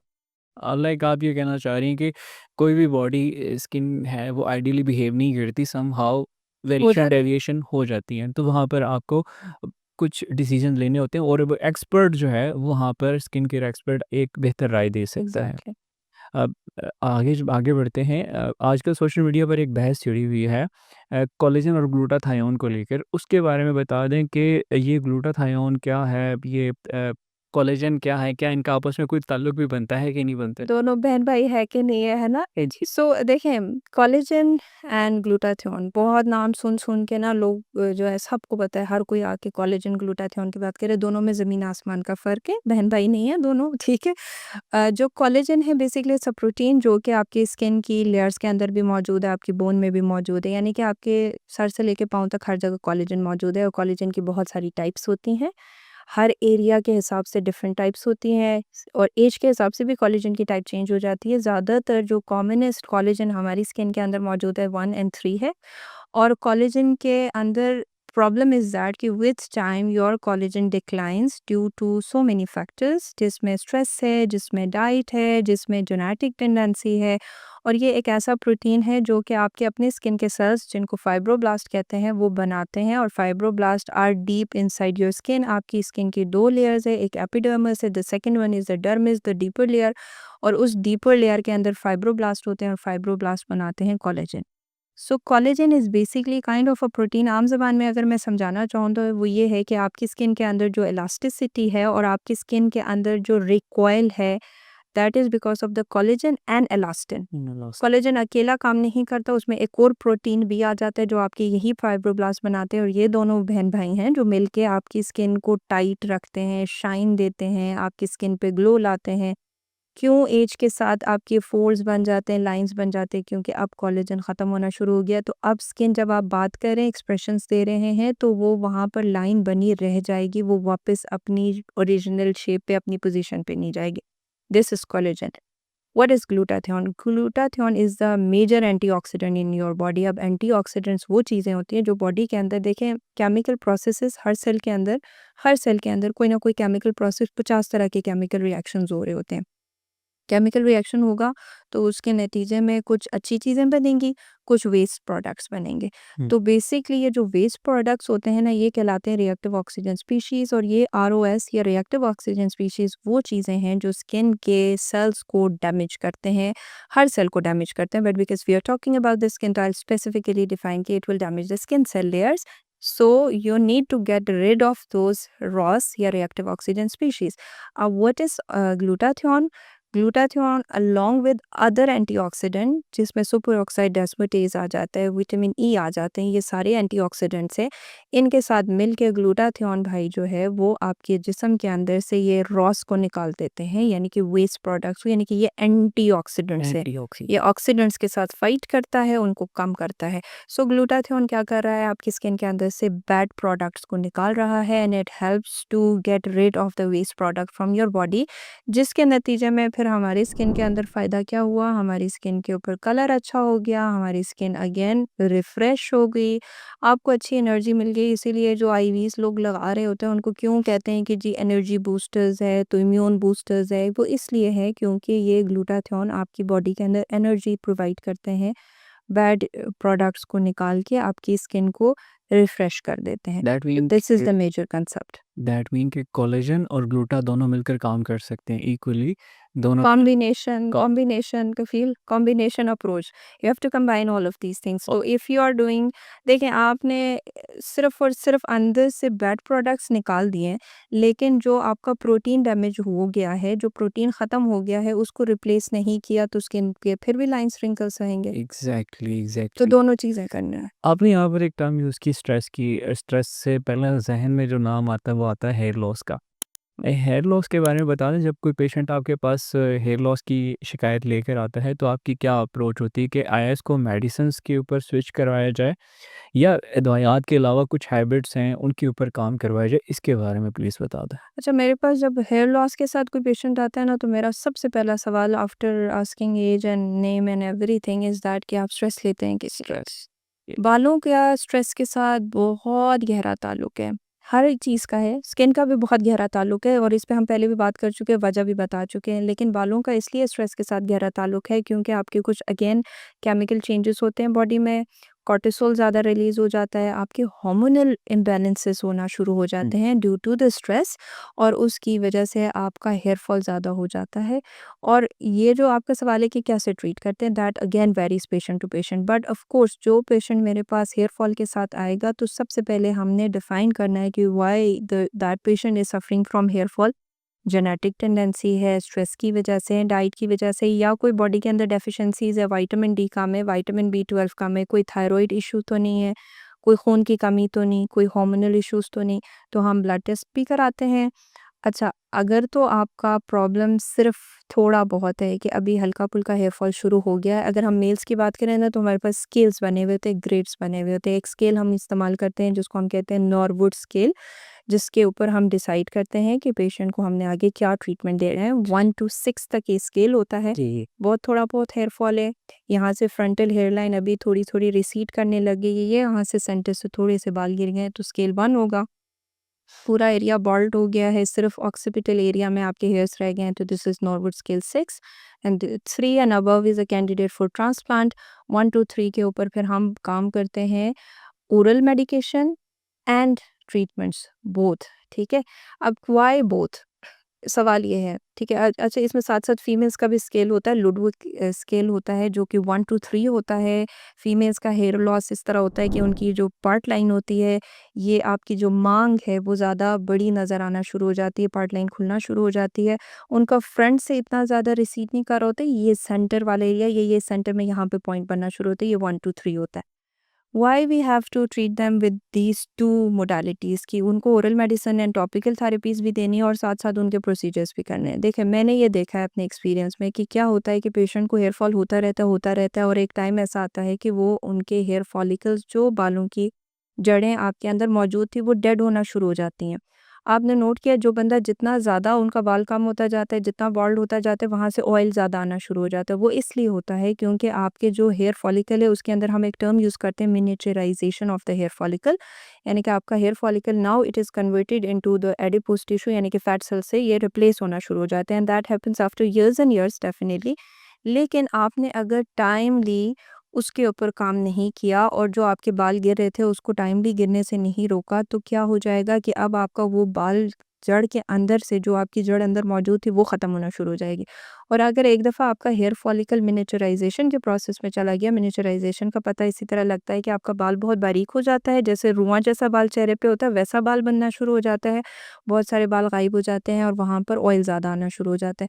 जब इस स्टेज पे आप पहुँच जाते हैं ना, तो फिर हमारे मेडिकल थेरेपीज़ काम नहीं करते, यानी कि हमारे जो इंजेक्टेबल प्रोसीजर्स है लाइक पीआरपी, एक्सोसोम्स, पीआरएफ, हमारे पीडीओ, ग्रोथ फैक्टर्स, हमारी ये सारी चीज़ें, micro needling, these procedures don't work, then we have to take the patient to the transplant. हुँ, ठीक है? तो हमने अगर पहले से ही उस चीज़ के ऊपर काम किया, तो आपको फ़ायदा क्या होगा कि आपका हेयर फॉल कंट्रोल होगा और साथ-साथ न्यू हेयर ग्रोथ भी होगी। ओरल मेडिसिन्स बहुत टाइम लेती हैं काम करने में, हम देते हैं, और ओरल में भी फिर एक बड़ी कैटेगरी आ जाती है, इसमें आप फिनेस्टेराइड भी हम देते हैं। ओरल मेनॉक्सिडिल देते हैं, विटामिन्स देते हैं, zinc, biotin, selenium, potassium, vitamin D, ये सब सप्लीमेंट्स हम देते हैं। लेकिन इन सारों को काम करने में थोड़ा टाइम तकरीबन लगता है। 3 से 6 महीने लग जाते हैं, जिसमें मज़ीद बाल गिर चुके होते हैं, जिसमें फिर पेशेंट और स्ट्रेस में चला जाता है, जिससे और बाल गिर जाते हैं, तो it becomes a vicious cycle. So get your treatment as early as possible, that would be the best solution for you. Right, यानी प्रिवेंशन पे आपका यहाँ पे ज़्यादा ज़ोर है। ओके। यहाँ पर मैंने जिस तरह पॉडकास्ट के एपिसोड में कहा था कि आज हम कुछ ट्रेंडिंग और वायरल टॉपिक के ऊपर भी बात करेंगे। आजकल बहस छिड़ी हुई है मोनजारो, ओज़ेम्पिक, इस पे बहुत ज़्यादा बात हो रही है और इसके अलावा हमारे पास एक थर्ड कैटेगरी जो कि सर्जरीज़ के ऊपर अगर बात करें, बैरियाट्रिक सर्जरीज़ के कुछ पेशेंट्स होते हैं जो कि बहुत जल्दी से वज़न गिराना चाहते हैं। ऐसे पेशेंट्स जो आपके पास आते हैं जिन्होंने ये ओज़ेम्पिक, मोंजोरो और बैरियाट्रिक सर्जरी से गुज़र के आपके पास आते हैं, उनके प्लीज़ ये बता दें स्किन के हेयर के, नेल्स के जो इश्यूज़ आप देख रही हैं और उनके क्या आगे हल हैं, उसके बारे में प्लीज़ बता दें? अच्छा, कफ़ील इसमें ना ओज़ेम्पिक तो बेचारा, मैं कहती हूँ कि बस ऐसे ही बदनाम हो गया है। वो एक्चुअली देखें, ये चेंजेस हम पहले भी देख रहे थे, ठीक है? आज से कई साल पहले हम बैरियाट्रिक सर्जरी के साथ भी पेशेंट के फेस के अंदर चेंजेस देख रहे थे कि उनका फैट लॉस हो रहा था और उनके ऊपर बहुत ज़्यादा एज नज़र आ रही होती है। उनके चीक्स के अंदर वॉल्यूम ख़त्म हो जाता है, सैगिंग स्टार्ट हो जाती है, जाउल्स बन जाते हैं, लाइन्स, रिंकल्स बन जाते हैं। और सेम यही चीज़ जो है, जितने भी आपकी मेडिसिन्स इस्तेमाल हो रही हैं जो क्विक आपका वेट लॉस कर रहे हैं, within months you lose up to from 12 to 15 to 20 KGs, तो उसके साथ जो है आपको प्रॉब्लम्स आ रही थी। अब पहले बैरियाट्रिक सर्जरी के साथ हम ज़्यादा इसलिए नहीं देख सकते थे because it was invasive procedure and definitely it's very, very expensive. Not every patient will go for the bariatric surgery, but आज से 5 से 6 साल पहले भी कई मेरे पास ऐसे पेशेंट आए, बाहर से करवाई बैरियाट्रिक सर्जरी और फिर हमारे पास आए कि we now have facial sagging. मुझे बहुत अच्छे से याद है, मेरे पास पेशेंट आई और उन्होंने कोई 25 केजी कम किया था वेट, सोडिया में। मियाँ-बीवी, पहले हस्बैंड ने सर्जरी करवाई बैरियाट्रिक, फिर वाइफ ने, क्योंकि रिज़ल्ट बहुत अच्छा था, उन्होंने कराया। लेकिन 25 केजी अगर आप 2 महीने में लूज़ करेंगे तो क्या होगा? देखें, फैट आपका जो फेस के अंदर खूबसूरती चीज़ें खूबसूरत बनाने के लिए फेस को, वो आपका बेसिकली फैट होता है, ठीक है? बिल्कुल ऐसे ही है, पिलो के अंदर या कुशन के अंदर आप रुई वर्ड। रुई भरते हैं, ठीक है? अगर आप उसके अंदर से रुई निकालेंगे तो ऊपर रिंकल्स पड़ जाएँगे, वो लटक जाएगी स्किन, तो ये वाले चेंजेस आएँगे, जिसके लिए फिर हमें filler, skin boosters, biostimulators, threads, resurfacing, बहुत सारी चीज़ें यूज़ करनी पड़ जाती हैं। And this is happening with the Ozempic. And why with the Ozempic? Because एक ऐसा प्रोटीन है, ये एक ऐसा इंजेक्शन है जो कि ईज़िली एक्सेसिबल है, सस्ता है, हर दूसरा पेशेंट लगा रहा है और इसकी वजह से बहुत ज़्यादा चेंजेस आ रहे हैं। और ओज़ेम्पिक में एक सबसे बड़ा प्रॉब्लम ये है, ये आपका जो प्रोवाइडर है उसको बताना भी चाहिए, और बताते होंगे डेफ़िनिटली, पेशेंट फ़ॉलो करता है कि नहीं। ये साथ-साथ ना आपका सिर्फ फैट लॉस नहीं करता, ये आपका मसल लॉस भी करता है। तो आप जब ओज़ेम्पिक पे हैं, तो आपने साथ-साथ अपनी प्रोटीन इनटेक बढ़ानी है, और आपने वेट बेयरिंग एक्सरसाइज़ेस, यानी कि आपने वेट वाले एक्सरसाइज़ेस करने हैं, आपने कार्डियो करना है, सो दैट कि आप जो मसल लूज़ कर रहे हैं उसको गेन करें। आपने फैट लूज़ करना है, आपने मसल मसल नहीं की करना। उसके तो ज़्यादा चेंजेस इसलिए आ रहे हैं कि फैट के साथ-साथ आपका मसल भी जा रहा है। जबकि मोंजोरो के साथ ये ज़रा कम है कॉम्प्लिकेशन, बिकॉज़ वो मोंजोरो के अंदर जो है वो 2 तरह के एंटागोनिस्ट है। तो उसकी वजह से ये मसल के ऊपर इतनी ज़्यादा वेस्टिंग नहीं करता। ओज़ेम्पिक के अंदर ये प्रॉब्लम ज़्यादा है। सो हमारे पास किस-किस इश्यूज़ के साथ आ रहे हैं? हेयर फॉल के साथ भी आ रहे हैं। ज़ाहिर-सी बात है, इतना ड्रास्टिक आपका डाइटरी चेंज आएगा और इतना ड्रास्टिक आपकी बॉडी के अंदर चेंजेस आएँगे, तो फिर आपका हेयर फॉल भी होगा, आपके नेल भी ब्रिटल होंगे, नेल के अंदर से शाइन ख़त्म हो गई, नेल बारीक हो गए, नेल टूट रहा है, और सबसे ज़्यादा फेस के ऊपर, क्योंकि पेशेंट तस्वीर लेकर आके दिखाते हैं, डॉक्टर साहिबा जब तक मैंने वेट कम नहीं किया था, मेरा तो मुँह भरा हुआ था। आपका दिल नहीं करता कि मुँह, क्योंकि देखिए विद टाइम ना आपका चीक का वॉल्यूम, ये सबसे पहली चीज़ है जो लूज़ हो रहा होता है, यहाँ से फैट कम होना शुरू हो जाता है, ठीक है? तो जब यहाँ से फैट कम होता है तो आपके ऊपर एजिंग के साइन्स नज़र आना शुरू हो जाते हैं। आपने जितना जल्दी वेट लूज़ किया, तो आपके फेस के ऊपर वो चेंजेस इतने ज़्यादा आ जाएँगे, जिसकी वज़ह से आपको वो चेंज अपने ऊपर पसंद नहीं आएगा, क्योंकि 2 महीने पहले तो आपका मुँह भरा हुआ था। अब हमें उसको दोबारा भरना पड़ेगा, और भरने के लिए फिर हम या तो बायोस्टिमुलेटर्स यूज़ करेंगे, which I like more because it's part of regenerative medicine, it stage for a long time period, and then we can use fillers as well, and we can even use a combination of both of these treatment. We can combine it with thread lifting as well, तो that varies again patient to patient, और customise approach के ज़रिए हम इसको correct कर सकते हैं। हाँ, ये यहाँ पर एक अच्छी बात आपने बताई कि करेक्ट किया जा सकता है। बिल्कुल ऐसे ही है। इस सब के बावजूद ये कुछ ऐसी बात है कि हर बंदा इन चीज़ों को तो जाएगा ही जाएगा इनकी तरफ। चलो, ये तो एक अच्छी और खुशाइन बात है कि जी इसका कुछ सॉल्यूशन मौजूद है। अभी हम बात करने जा रहे हैं स्किन प्रोडक्ट्स के बारे में। स्किन प्रोडक्ट्स की अगर बात की जाए तो अभी यहाँ पर इस वक़्त जो देखा जा रहा है, जो ट्रेंड चल रहा है, क्या सनस्क्रीन जो इस वक़्त हम ट्रेडिशनल वे है वो लगाते हैं। अभी जो नया कॉन्सेप्ट है वो आया आया है कि आप कुछ पिल्स हैं वो इनटेक करते हैं। क्या वो इक्वली वर्क करती हैं या उसमें भी कुछ वेरिएशन डेविएशन है? आप बात कर रहे हैं पॉलीपोडियम लुकोटोम्स की, ठीक है? ये बेसिकली फर्न एक प्लांट है, उससे एक एंटीऑक्सीडेंट बनाया गया है। एंटीऑक्सीडेंट हमने क्लियर कर दिया कि क्या चीज़ होती है। तो ये बेसिकली आपकी स्किन के अंदर जो सन डैमेज हो रहा है, उसकी वजह से जो चेंजेस आ रहे हैं, उसको रोकता है। तो ऐसे पिल्स हैं, एज़ अ सनस्क्रीन आप यूज़ कर सकते हैं। लेकिन अगर हम कंपेयर करें with the traditional topical formulations, तो उसमें फ़र्क ये है, देखें पिल्स एक ही फॉर्मुलेशन में ही आ रही है, और बहुत ज़्यादा इसके ऊपर अभी इतना रिसर्च नहीं हुई हुई है कि हम कहें कि 50 तरह के ओरल सनस्क्रीन्स आ गए। We just have few of those ingredients, और अगर आप ओरल लेते हैं ना, तो उसके अंदर भी फिर बायोअवेलेबिलिटी, फिर एब्ज़ॉर्प्शन, फिर उसके बाद जाके उसका रिज़ल्ट। टॉपिकल का उसके ऊपर बेनिफिट ये होता है कि टॉपिकल हर स्किन टाइप के हिसाब से वेरी कर रहा है। उसमें हमें पता है कि कितने एसपीएफ वाला देना है। सेंसिटिव स्किन है तो एसपीएफ 30 देंगे, बहुत डार्क स्किन है, बहुत प्रॉब्लमेटिक स्किन है, एसपीएफ 100 दे देंगे। स्वेटिंग वाली स्किन है, बहुत सीबम प्रोड्यूस हो रहा है, सीबम कंट्रोल देंगे, टिंटेड देंगे, नॉन टिंटेड देंगे। अब तो यूवी फ़िल्टर वाले भी आ गए हैं, यूवीए, यूवीबी। तो it's a long long list of the topical formulation that we can give to the patient. The best answer is combination again. अगर आप चाहते हैं कि आप अपने आप को सन डैमेज से डबल प्रोटेक्शन दें, तो आप ओरल भी लें और आप टॉपिकल भी इस्तेमाल करें, यानी कि आप दोनों चीज़ें करें, जो हम हमेशा कहते हैं कि कंबाइन अप्रोच, ठीक है? तो डिफ़रेंस यही है कि ओरल जो है बेसिकली आपको इंटरनली आपकी स्किन को थोड़ा-सा स्ट्रेंथन कर सकता है। अच्छा, इसमें ना कुछ बीटा कैरोटीन्स भी है। कैरेट्स जो लोग बहुत ज़्यादा खाते हैं, उनकी स्किन का कलर ऑरेंजिश होना शुरू हो जाता है, तो ये बीटा कैरोटीन भी आपको सन रे से प्रोटेक्ट करती है टू सम एक्सटेंट। ये भी एक ओरल सनस्क्रीन ही है। बट वही बात आ जाती है कि वो जब आप खाएँगे और एक्सेस लेंगे, तो उसके कुछ साइड इफ़ेक्ट्स भी हो सकते हैं आपके अंदर। तो बेहतर तरीका ये है, ओरल लें, साथ में टॉपिकल भी लगाएँ, ज़्यादा आपको प्रोटेक्शन मिल जाएगी। लाइक कॉम्बिनेशन दोनों में वर्क एग्ज़ैक्ट। करते हैं, ठीक है। अच्छा, अब यहाँ पर बात होने जा रही है कुछ home based skin care routines की। अ, अभी जो चल रहा है ट्रेंडिंग वो चल रहा है लाइट मास्क और इसके अलावा चल रहा है face rollers.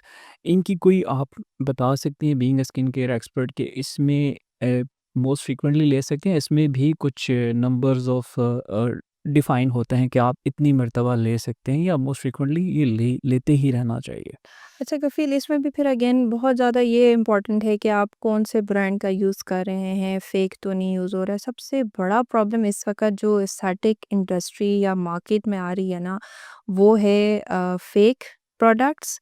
Because this is happening in Pakistan as well कि बहुत सारे एंड इवन इंटरनेशनली भी। अब जब हम पीछे बोटॉक्स की बात कर रहे थे, तो बोटॉक्स की भी बहुत सारी फ़ेक वैराइटीज़ आ चुकी हैं, जो टर्की में भी यूज़ हुई हैं, वर्ल्ड वाइड यूज़ हुई। उसकी वजह से पेशेंट की इतने साइड इफ़ेक्ट्स हुए कि वो कोमा में भी चले गए। तो बेसिकली आप जो प्रोडक्ट यूज़ करें, पहली तो बात ये कि ऑथेंटिक है कि नहीं है, वो सेफ़ है कि नहीं है। फिर जहाँ तक कुछ प्रोसीजर्स, कुछ प्रोडक्ट्स हैं जो कि नॉन इन्वेसिव है, कुछ है जैसे डर्मा रोलर्स अगर हम बात करें तो वो इन्वेसिव है, उसमें नीडल्स है, ठीक है? तो वो हर पेशेंट के लिए नहीं है।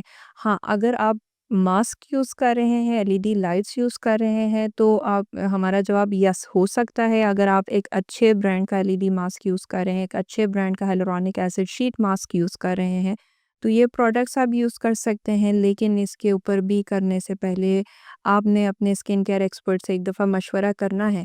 क्योंकि अगर आपकी स्किन सेंसिटिव है और उसमें भी देखें, एलईडी लाइट की भी बहुत सारी फ़ॉर्म्स हैं ना, रेड लाइट करती है, रिजुविनेशन करती है, उसकी वेवलेंथ फ़र्क है। फिर ब्लू लाइट एक्ने के लिए है, ग्रीन लाइट आपके एक्ज़िमा के लिए है, कुछ चीज़ें पिगमेंटेशन की। तो उसमें ना एक बहुत बड़ी लंबी लिस्ट है। सो आपको कैसे पता लगेगा कि हमने कौन-सी लाइट कितनी देर के लिए लगानी है, किस तरह से लगानी है, तो उसके लिए भी आपको डॉक्टर से ही पता लगेगा। और इसी तरह से जो ये शीट मास्क वगैरह होते हैं, ये भी जब आपका डॉक्टर अगर आपको कहता है कि आपकी स्किन सेंसिटिव नहीं है, आपकी स्किन एलर्जिक नहीं है, तो आप यूज़ कर सकते हैं। लेकिन अगर आपकी स्किन सेंसिटिव है और आपने पूरे 50 मिनट के लिए, घंटे के लिए शीट मास्क मुँह पे चिपका के रख दिया, हो सकता है आपको उससे एलर्जी हो जाए। और जहाँ तक ये तो चले, इस पे मैंने कहा कि फिर भी इस kind of more safe way to use skin care products at home. But जहाँ तक बात आ जाती है ये जो इन्वेसिव है, माइक्रो नीडलिंग्स हो गए या डर्मा रोलर्स आ गए हैं, तो उनमें तो सबसे बड़ा प्रॉब्लम ये है कि नीडल्स है। आप स्किन को प्रेप किए बगैर, उसको क्लीन किए बगैर, अल्कोहल स्वैब से नीट नहीं किया, वॉश नहीं किया और उसके बाद ऐसे ही डायरेक्ट आपने रोलर करते रहे, तो इन्फेक्शन इंट्रोड्यूस कर सकते हैं। रोलर की अपनी भी केयर होती है। तो ये एक बहुत मुश्किल काम होता है। पेशेंट्स को कहती हूँ ठीक है, थोड़ी बहुत स्किन केयर अपनी करनी है तो आप बेशक करें, लेकिन go to your doctor before embarking any such treatment at home. Because your provider would be more, ये जो आपका डॉक्टर है, ही और she would be more in good stand कि वो ज़्यादा बेहतर आपको बता सकेंगे कि राइट। यूज़ करनी है कि नहीं करनी है। Okay, like do it yourself something, ये कुछ नेगेटिव वे में भी आपको जो है ना जा लेके जा सकता है, ठीक है। अच्छा, अभी यहाँ पर अगर बात हो रही है स्किन प्रोडक्ट्स की बात हो रही है और स्किन प्रोडक्ट्स में बात हो रही है, स्किन केयर रूटीन की बात हो रही है, तो यहाँ पर एक सवाल आता है कि रात को सोने से पहले जो थिक क्रीम्स वगैरह हैं लाइक पेट्रोलियम जेली वगैरह जो रात को चेहरे पर लगाते हैं, इसके बारे में बता दें क्या ये दुरुस्त है और इसकी कितनी वेरिएशन इन्वॉल्व होती है? अच्छा कफ़ील, जो न्यू कंसेप्ट है ना इन द स्किन केयर या जो आप प्रोडक्ट्स यूज़ कर रहे हैं, इज़ कॉल्ड एज़ स्किनिमिलिज़्म, ठीक है? थोड़ा-सा मुश्किल बिल्कुल। वर्ड है, बट इट मीन्स कि ये मिनिमलिज़्म से है कि आपने कम से कम चीज़ें अपनी स्किन पे लगानी हैं। और हमारे पास अब बहुत से ऐसे टीनेजर्स आ रहे हैं, यंगस्टर्स आ रहे हैं जो कि एक्ने भी हो रही है स्किन पे और उनको ये फ़ील हो रहा है हमारे पोर्स भी है, पिगमेंटेशन भी है, तो वो glycolic acid, lactic acid, hyaluronic acid, vitamin C, even retinol तक यंगस्टर्स लगा रहे हैं। तो स्किनिमिलिज्म का वो कंसेप्ट ये है, use less products as possible so that कि आप उन कम चीज़ों से अपनी स्किन को मैक्सिमम बेनिफिट दें। और वो प्रोडक्ट्स भी वो वाले जो कि एविडेंस बेस्ड हो, ठीक है? ये नहीं कि सूडो फेक आपकी जो कंसेप्ट्स दिए गए हैं, जो कि आप मीडिया से उठा लेते हैं। Social media. सोशल मीडिया से बहुत सारे ऐसे आपको मिस इन्फॉर्मेशन भी मिल रही है, अच्छी इन्फॉर्मेशन भी मिल रही है, दोनों चीज़ें हो रही हैं। But this is your job to check it out. आपको ऑथेंटिक रिसर्च देखनी चाहिए और कम से कम चीज़ अपनी स्किन पे यूज़ करें, स्पेशली टीनेजर्स। तो जो आपका सवाल है कि वैसलीन या पेट्रोलियम जेली हम रात भर अपने चेहरे पर लगाकर सो सकते हैं कि नहीं सो सकते, मेरी जैसी किसी की ऑयली स्किन हो, पूरी रात जो है वो थोप कर सो जाए तो सुबह तक जो है ना उसका इतना कुछ चेहरा निखर जाएगा ना, मुँह दानों से भरा हुआ होगा। So you have to be very very again gentle with your skin care. और उसमें आपने ये देखना है कि if your skin is dry, किसी की सेंसिटिव ड्राई स्किन है, बहुत ड्राई क्रैक्स हो रहे हैं, तो हम देंगे पेट्रोलियम जेली उसको लगाने के लिए, उसको कहेंगे कि रात भर लगा कर सोए। और एक बड़ी मज़े की फॉर्मुलेशन आती है, इसको हम 50-50 कहते हैं। It's a combination of liquid paraffin with white soft paraffin. ये दोनों जो है इसका कॉम्बिनेशन हम इरिटेटेड, ड्राई, डिहाइड्रेटेड स्किन्स को देते हैं और इसके साथ उनकी स्किन अच्छी होती है। लेकिन जैसे मैंने कहा ऑयली स्किन ऐसा ना करे, जिनकी ऑयली स्किन है वो लाइट वेट मॉइस्चराइज़र्स लगाएँ। रात के टाइम पे ना ज़्यादा बेहतर ये होता है कि आप ऐसे फ़ॉर्मुलेशंस यूज़ करें जो थोड़ा-सा आपकी अपनी स्किन के मुकाबले में थोड़ा-सा ऑयली ज़रूर हो, लेकिन ये भी ना हो कि आपने बिल्कुल ही थोप कर अपनी स्किन के बिल्कुल जो पोर्स, क्योंकि रात का टाइम आपकी स्किन का रिपेयर का टाइम हुँ, होता हुँ। है, रेस्ट का टाइम होता है जिसमें आपके सारा दिन जो वियर एंड टियर आपकी स्किन के ऊपर हुआ है, वो जो डैमेजेस हुए हुए हैं, उसको आपकी बॉडी ने अब रिप्लेस करना है, तो आपने स्किन को ब्रीथ करने के लिए भी स्पेस देनी होती है। अभी जैसे आपने एक टर्म डिफाइन की, काफ़ी मुश्किल थी। स्किनिमिलिज़्म। स्किनिमिलिज़्म। आपके पास जब आपका पेशेंट आता है जो जो आपकी हर इंस्ट्रक्शंस को, हर फ़ॉलो अप को बड़ा केयरफुली लेके चलता है, उसको आप इस पे कैसे एग्री करते हैं? क्योंकि लोग तो रिज़ल्ट चाहते हैं, लोग तो मोस्ट फ्रीक्वेंटली रिज़ल्ट चाहते हैं। लोग चाहते हैं कि हम उनको जो है ना ये भी लिखें, ये भी लिखें, ये भी लिखें। एग्ज़ैक्टली। लेकिन the thing is that Kafeel कि I am been doing it this जो मिनिमल अप्रोच है ना, ये मैं बहुत सालों से कर रही हूँ और मेरे प्रीवियस बहुत से पॉडकास्ट में हम ये ऑलरेडी बात कर चुके हैं कि आपने कम से कम चीज़ों के साथ नेचुरल रिज़ल्ट्स देने हैं, एनहांस करना है स्किन को, लेकिन ये नहीं करना कि आपने बहुत सारी लेयर्स बना-बना कर अपनी स्किन की जो थोड़ी बहुत भी नेचुरल ब्यूटी है उसको भी डैमेज करना है। तो I do clear these things to my patient और मैं उनको अगेन वही बात उनको समझाती हूँ, उनको बिठाती हूँ, उनको बताती हूँ कि ये चीज़ आपके लिए बेनिफिशियल है, ये चीज़ बेनिफिशियल नहीं है। ख़ास तौर पे ये टीनेजर्स को समझाना बहुत मुश्किल होता है, क्योंकि टीनेजर्स ने तो वैसे ही अपनी शेल्फ्स भरी हुई होती हैं, तो उनको फिर ये कंसेप्ट देना कि बेटा अगर आपको एक्ने हो रही है तो अभी इस वक़्त नहीं लगाएँगे। हम स्टेप वाइज़ आहिस्ता-आहिस्ता जो जिस वक़्त रिक्वायर्ड होगी प्रोडक्ट वो करेंगे। एंड इसके अंदर ना एक और भी टर्म हम मैं यूज़ करती हूँ अक्सर, स्किन साइक्लिंग। जैसे सीड साइक्लिंग होती है, इसी तरह से स्किन साइक्लिंग भी हम करते हैं। वो ये चीज़ है कि आपने अगर किसी पेशेंट ने 2 या 3 प्रोडक्ट्स यूज़ करनी है, बजाय इसके कि एक लगाई, उसके ऊपर दूसरी लेयर लगाई, फिर तीसरी लेयर लगाई, तो what I normally do, if the patient needs hyaluronic acid, niacinamide and retinol, तीनों ज़रूरत है। एक दिन hyaluronic acid लगाएँ, एक दिन रेटिनॉल लगाएँ, एक दिन niacinamide, तो you can cycle these products, लेकिन of course depending on your requirement hmm, है। और same is with the procedures as well, hmm. कि ये नहीं होगा कि किसी पेशेंट को अगर रिक्वायरमेंट है और उसने आके मुझे कहा कि नहीं डॉक्टर साहिबा मेरे तो चीक्स आप ऐसे करके ना सही वाले मोटे कर दें और सही मुझे भर कर दे दें, तो फिर मैं उनको यही कहती हूँ कि it will not look natural on you. So you need a natural enhancement. हम थोड़े से काम शुरू करेंगे, if you like it then we will just stay till 1 ml। अगर आपको ज़रूरत पड़ी तो हम करेंगे वो भी तकरीबन कोई 5 से 6 महीने के बाद, जब आपके वो वाले चेंजेस उसके अंदर स्किन में स्किन यूज़्ड टू हो जाएगी, स्किन के अंदर वो अच्छे से फिक्स हो जाएँगे, फिट हो जाएँगे, फिर हम अगले स्टेप पे जाएँगे। अच्छा, ये तो आपने बता दिया कि आपका पेशेंट के साथ कैसा आप इंटरैक्शन होता है। मैंने मोस्टली देखा है कि आप पेशेंट एजुकेशन पर बहुत अच्छा वर्क कर रही हैं, बहुत अच्छा काम कर रही हैं। यहाँ पर एक सवाल आता है कि हमारे इस वक़्त ना पेशेंट एजुकेशन में एक और भी की रोल आ गया एआई का। अब एआई का होता ये है कि वहाँ पर कुछ तो बड़े प्रोडक्टिव वे में आंसर ले लेते, कुछ मेरी तरह होते हैं जो एक तरफ फवाद खान की पिक्चर लगाएँगे, वो देंगे एआई टूल को और से पूछेंगे कि मुझे स्किन केयर रूटीन बना के दो, मुझे इसके बारे में सारा बताओ। बेनिफिट्स तो समहाउ हैं इसके, लेकिन कुछ इस तरह के जो पेशेंट आपके पास आते हैं जो कि प्रॉपर अपना वो ट्रीटमेंट प्लान तक उधर से बना के आते हैं एआई से, और वो आपको आगे पेशेंट एजुकेशन वाले आपको एजुकेट कर रहे होते हैं, तब आपका पहले तो आप बताएं आपका क्या रिएक्शन होता है, आप ऐसे पेशेंट को कैसे डील करती हैं? और उस दूसरी तरफ आप एआई का भी रोल बता दें कि स्किन केयर में क्या फ़वाइद हैं और क्या इसके एडवर्स इफ़ेक्ट्स हैं? अच्छा कफ़ील ऐसा है कि एआई जो है, यस यू आर राइट कि आप बहुत ज़्यादा उसमें एडवांसमेंट्स तो आ गई, लेकिन उसमें इतनी ज़्यादा अभी तक एडवांसमेंट नहीं आ सकी है कि जो हम फिज़िकली कर सकते हैं, जो कि मैं प्रीवियस कई सालों से कर रही हूँ, जिसमें हम कस्टमाइज़ेशन कहते हैं पेशेंट की, कि हम पेशेंट को फिज़िकली एग्ज़ामिन करके और उसके बाद बताते हैं कि हाँ जी, आपको इन चीज़ों की ज़रूरत है।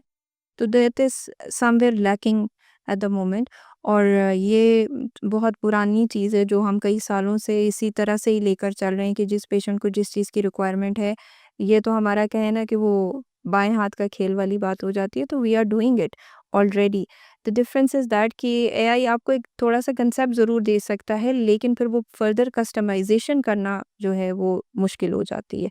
तो उसके चक्कर में आपको डेफ़िनिटली कोई मज़ीद प्रॉब्लम्स भी आ सकते हैं, हो सकता है चीज़ बेहतर भी हो जाए, लेकिन अगेन इट्स अ रिस्क है।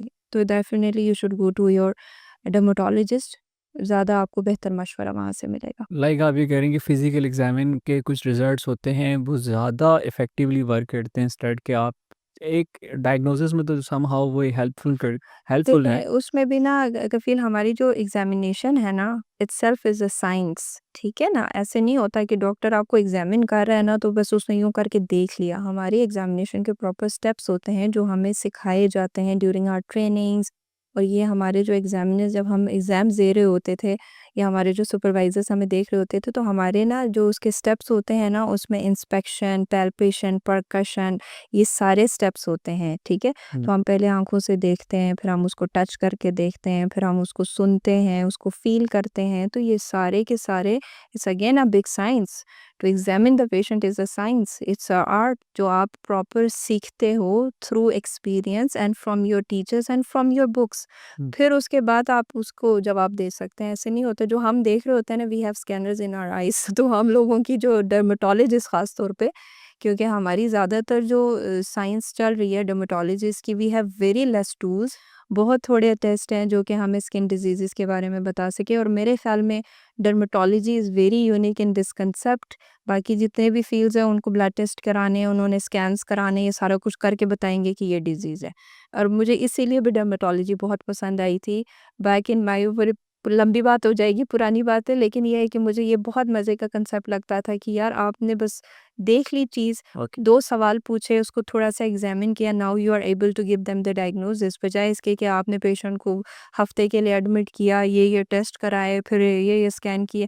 Those fields are also very, very beautiful, but why I like my profession more because making the diagnosis is very different in dermatology, और उसके लिए आपकी मेमोरी अच्छी होना बहुत ज़रूरी है। ये आपको नाम भी याद होता है ए पेशेंट के 3000 से लॉस। ज़्यादा डिज़ीज़ेज़ होती है हमारी स्किन में, तो वो एक-एक डिज़ीज़ की, और एक-एक डिज़ीज़ हर स्किन टाइप पे डिफरेंट प्रेज़ेंटेशन होती है। ओके, काला कलर होगा, व्हाइट कलर होगा, ब्राउन कलर होगा, बीमारी एक ही होगी, शक्लें फ़र्क हो जाएँगी। Okay, okay. अच्छा डॉक्टर सकीना यहाँ पर ना आपके बारे में बड़े इंटरेस्टिंग फैक्ट रिवील करने जा रहा हूँ। क्या-क्या आज कफ़ील निकाल के लेके आए हुए हो? डरा रहे हो तुम मुझे आज। एक बड़ा इंटरेस्टिंग फैक्ट रिवील करने जा रहा हूँ आपके बारे में। आपके सोशल मीडिया पर हमें देखने को मिलता है कि आप एक आर्टिस्ट भी हैं। आपने बहुत अच्छे रिज़ल्ट्स भी अचीव किए हैं। बट समहाउ हमें देखने को मिलता है आप बिफोर एंड आफ्टर ज़्यादा दिखा नहीं रही हैं। ये क्या है इसके पीछे रीज़न? कफ़ील हम बहुत चाहते हैं कि हम मरीज़ों को बिफ़ोर एंड आफ्टर दिखाएँ। अगर आप मेरा सोशल मीडिया देखते हैं ना, तो हमने एक वीडियो भी बनाई थी, हम क्यों नहीं दिखाते। देखें, जो हमारा है ना दिस फ़ील्ड, जिसमें मैंने कहा है कि हमें पेशेंट की डिग्निटी, पेशेंट की प्राइवेसी, पेशेंट के जो हमारे पास जो पेशेंट आता है ना, हम उनको जज नहीं करते। हम जिस फ़ील्ड में हैं, मैं जिस सीट पे बैठी हुई हूँ, मैं जिस लेवल पे हूँ, वहाँ पर मेरे पास मरीज़ अपने पर्सनल बातें भी शेयर करते एग्ज़ैक्ट हैं, वो मेरे पास आके रोते भी हैं, वो मेरे पास आके अपनी हँसी-खुशी के लम्हात भी शेयर करते हैं, और मैं एक न्यूट्रल बंदा होती हूँ, क्योंकि मैंने उस पेशेंट को जज करना शुरू कर दिया, तो फिर मैं उसको ट्रीट सही से नहीं कर सकूँगी।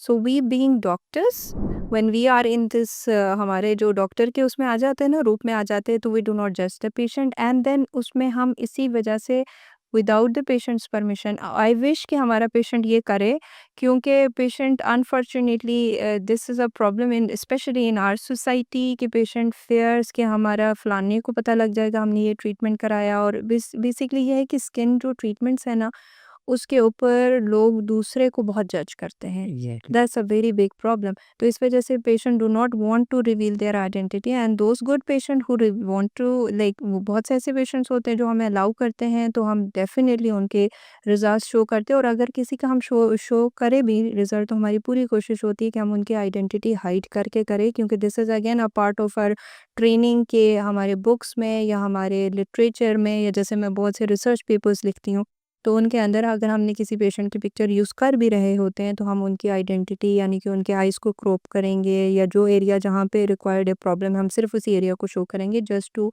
Keep everything in a dignified वे।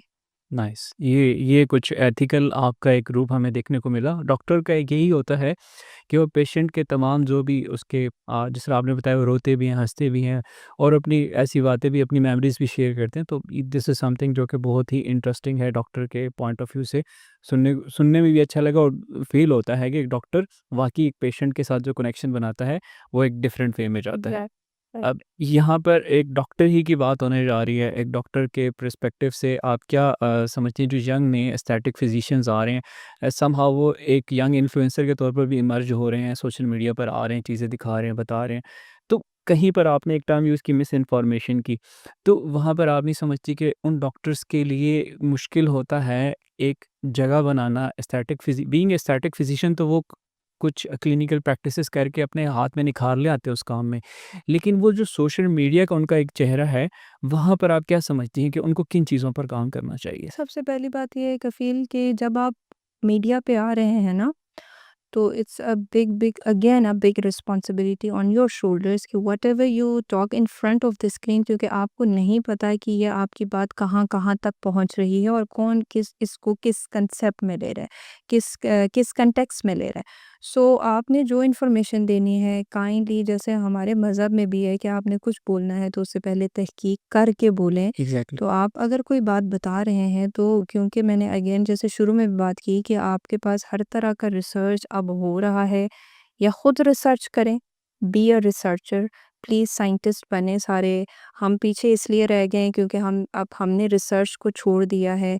अल्हम्दुलिल्लाह मेरी 8 से 9 पब्लिकेशंस अब तक पब्लिश हो चुकी हैं। Why? Because I constantly work on publications and research, क्योंकि आप रिसर्च नहीं करेंगे तो आपको कैसे पता लगेगा कि इसका चेंज कैसे है, तो फ़लानी चीज़ कैसे काम करी, फ़लानी चीज़ कैसे काम करी।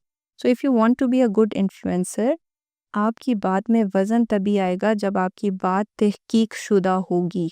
तो आपने अगर किसी को कोई इन्फॉर्मेशन देनी है तो गो थ्रू द रिसर्च, पढ़ें, पीछे पढ़ें जाएँ और एविडेंस बेस्ड रिसर्च निकालें, नेट पे सर्च करें, इस टॉपिक के बारे में क्या-क्या अभी तक रिसर्च हुई भी है, और उसके बाद आप उसको सोशल मीडिया पे लेकर आएँ, ताकि आप अगर किसी को कोई इन्फॉर्मेशन दे रहे हैं तो अगले का फ़ायदा हो, नुकसान ना हो। और दूसरी बात कि आप अगर किसी चीज़ के बारे में, जैसे स्किन केयर प्रोडक्ट्स के ऊपर बहुत सारे हमारे एस्थेटिक फिजिशियंस भी बात कर रहे होते हैं, डॉक्टर्स भी और हमारे टिकटॉकर ब्लॉगर्स भी कर रहे होते हैं, but this is because I represent my community, तो I am specifically talking about to the doctors कि अगर आप किसी प्रोडक्ट के बारे में बता रहे हैं ना, तो खुदारा ये ना करें कि सिर्फ़ उसके फ़वाइद बताएँ। उसके प्लीज़ नुकसानात बताएँ। अब बात खुल गई है तो मैं बहुत अरसे से ये बात बनाना चाह रही हूँ इस पे वीडियो, और मेरे पास टाइम नहीं हो रहा है। जो एक प्रोडक्ट है ट्रेटिनोइन का, जो कि बड़ी सस्ती क्रीम है, स्किन है क्रीम, बहुत इस पे बात होती रहती है सारा टाइम।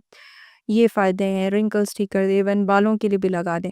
लेकिन nobody is talking about the side effects of skin A cream, because this is the real thing that we are looking every day in our OPDs, we are facing every day in our OPDs। पिछले 2-3 सालों में ज़रा ज़्यादा हुआ है, लेकिन पिछले 2-3 महीनों में तो मैंने कोई 8-10 से ज़्यादा केसेस देखे हैं, जो बच्चियों ने घर के अंदर स्किन एक क्रीम लगाई अपने फेस पे, स्किनोरिन इवन के एज़िलिक एसिड है, वो लगाई, और उसके बाद जो उनको प्रॉब्लम्स आए, उन्होंने लगाई क्यों? क्योंकि उन्होंने सोशल मीडिया से सुना, हुँ। लाइन्स, रिंकल्स ठीक करेगा, पोर्स ठीक करेगा, एक्ने ठीक करेगा, आपकी स्किन पे ग्लो आएगा, आपके बाल अच्छे करेगा। करता है, ये नहीं कह रही कि नहीं करता, लेकिन किसी ने ये नहीं बताया कि किनको नहीं लगानी और उससे क्या साइड इफ़ेक्ट्स होंगे। ड्राइनेस होगी, स्किन पील होगी, इरिटेशन होगी, रेडनेस होगी, बर्निंग होगी, इवन के प्रॉपर बर्न्स के साथ मेरे पास पेशेंट्स आ चुके हैं, जिनकी सेंसिटिव स्किन है, उनको प्रॉब्लम्स होंगे। तो it's again kind of a problem when you just tell the benefits of a certain product and you do not tell the side effects or you do not tell the precautions। तो अगर आप बता रहे हैं please बताएं, ज़रूर बताएं, लेकिन उसके साथ साथ आप ये भी तो बताएं कि इसके नुकसानात क्या क्या है और किन लोगों ने नहीं करना, क्योंकि वो पार्ट ज़्यादा ज़रूरी है। लगाने वाला पार्ट तो कोई भी कर उसके देगा, बाद का पार्ट। उसके बाद वाला पार्ट ज़्यादा ज़रूरी है, वो फिर हम डील कर रहे होते हैं उनके साथ। तो मेरे पेशेंट्स का बोझ ज़रा कम करें और लोगों को ये भी बताएँ कि किन्होंने नहीं लगानी। कि उन्होंने नहीं लगानी, राइट। ये भी आपने बड़ी इन्फॉर्मेटिव बात बताई कि जो एक बड़ी रिस्पॉन्सिबिलिटी है यंग एस्थेटिक फिजिशियंस के ऊपर के वो उन चीज़ों की जो जहाँ वो बेनिफिट्स बता रहे थे उसके वो नुकसानात भी बताएं। अच्छा डॉक्टर सकीना प्लीज़ मुझे ये बताएं कि अभी आप कुछ इंटरनेशनली और नेशनली कुछ कॉन्फ्रेंसेस अटेंड कर रही हैं, डिफरेंट सोसाइटीज़ में जा रही हैं, स्किन केयर एक्सपर्ट से मिल रही हैं, डिफरेंट एक्सपीरियंसेस देख रही हैं। आप क्या देख रही हैं, क्या इनोवेशन होने जा रही है आने वाले कुछ जो टाइम आने वाला है पाकिस्तान के पर्टिकुलर रीजन में, क्या स्किन को लेकर नई इनोवेटिव टेक्नोलॉजी या नई चीज़ें जो आ रही हैं उसके बारे में बताएं। I feel the new thing in skin nowadays is again regenerative medicine. It's a very new concept, and now most of the aesthetic physician, dermatologists, cosmetologists, even plastic surgeons, they are also adapting this regenerative medicine वाला concept. Y? क्योंकि हम थक गए हैं सारों को fillers और Botox लगा लगा कर, और हर पेशेंट को ये समझाना बहुत मुश्किल होता है कि आपने कहाँ पे रुकना है। और दूसरी बात ये कि filler and botox to some extent, yes it is a very good product, it will give you little bit of definition, आपके वॉल्यूम्स इन्हांस कर देगा, लेकिन आपकी स्किन की लेयर को ठीक नहीं करेगा, आपकी जो इंटरनल प्रॉब्लम्स है उसको ठीक नहीं करेगा। तो regenerative medicine is a concept जो कि आपकी पूरी की पूरी बेस लाइन से स्टार्ट हो रही है, आपकी बिल्डिंग ब्लॉक्स को ठीक करें। देखें, आपकी स्किन की बुनियाद ही ठीक नहीं है, स्किन का एक एक सेल ही ठीक नहीं है, तो आप उसके अंदर बोटॉक्स भरें, उसके अंदर फिलर भरें, उसको वक्त की कुछ ना कुछ तो फ़ायदा हो जाएगा, लेकिन कुछ अरसे के बाद वो मसला दोबारा आ जाएगा। तो आपने स्किन के एक एक लेयर को एनहांस करना है, आपने उसकी बिल्डिंग ब्लॉक्स को ठीक करना है, फिर उसके अंदर आपके ये सारे प्रोडक्ट्स आ जाते हैं जिनमें हम हमेशा biostimulator, skin boosters and skin peptides की हम बात करते हैं। तो ये वो ट्रीटमेंट्स होते हैं जो कि हम स्किन के अंदर जब इंजेक्ट करते हैं, इवन इन 2 और 3 सेशंस भी आपको ग्लो, टाइटनिंग, पोर्स, ये सारे इश्यूज़ के साथ आपको छुटकारा मिल सकता है, provided you are a right candidate for that problem. अब जैसे अगर मैं ये कहूँ ना, कफ़ील के पेशेंट ग्लूटाथियोन इंजेक्शंस अगर लगवाते हैं ना, 8 सेशन, 9 सेशन, 10 सेशंस लगवाने पड़ जाते हैं, ठीक है? और उसके बाद भी पेशेंट का रिज़ल्ट वुड बी 1 और 2 टोन लाइटर, और it's a very good treatment. लेकिन प्रॉब्लम क्या है, हर हफ़्ते कौन आएगा आपके पास? 8 हफ़्ते रेगुलरली फ़ॉलो करना is tough for most of the patient. So regenerative medicine is the future. Is the future. Exactly. So you can get good results in 2 or 3 sessions with the help of these treatments. Okay, podcast को यहीं पर ही हम wind up करेंगे। And में आपके जो closing इसके यहाँ पर आपसे पब्लिक अवेयरनेस मैसेज, और जो हमारे यंग एस्थेटिक फिजिशियन हैं जो इस सफ़र पे निकले हुए हैं कि वो कहीं ना कहीं पर आपके जैसे एक स्किन केयर एक्सपर्ट बनना चाहते हैं, उनके लिए अगर आप प्लीज़ कुछ कहना चाहें।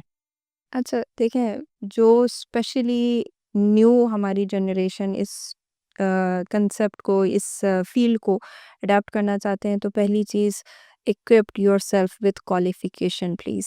आप यंग हैं, आपके पास टाइम है, आपके पास एनर्जी है। Do go through all those ups and downs in your life. आप प्रॉपरली क्वालिफाइड होंगे तो आप एक लेवल पे पहुंचेंगे। क्वालिफिकेशन का कोई नैमुल बदल नहीं है। तो don't go for the shortcuts. Pakistan में मैं हर दफ़ा बताती रही हूँ, पाकिस्तान में एफसीपीएस और एमडी रह गई है। पहले एमसीपीएस होता था, अब एमसीपीएस बैन हो गया है, ख़त्म हो गया है।